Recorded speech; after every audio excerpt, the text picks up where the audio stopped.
আজকে আমি একটা মজার খাবার রান্না করব যেটা আমার খুবই পছন্দ।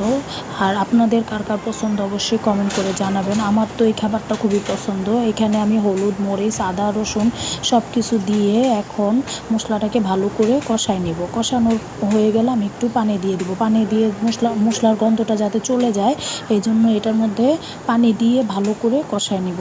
আর আমি আজকে রান্না করতেছি মাছের পেটি।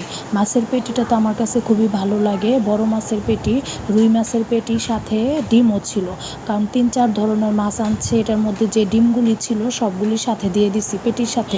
এরকমভাবে পেটি রান্না করলে আমার কাছে এত মজা লাগে, আমি শুধু পেটি দিয়ে ভাত খাওয়া হয়ে যায়। এখানে এই পেটিটা রান্না করলাম। এখন এখানে দিয়ে দিব বেগুন, কালো বেগুন। পেটি রান্না করলে আমি সাধারণত কালো বেগুন দিয়েই পেটিটা রান্না করি। এখন আমি এটার মধ্যে পেটির মধ্যে কালো বেগুনটা দিয়ে ভালো করে কষায়া, এটার মধ্যে কোনো পরিমাণ পানি দিব না, এটা চুলা কমায়া বসায় রাখবো। যখন এটা ভাজা ভাজা হয়ে যাবে তখন আমি এটাকে নামাই ফেলবো।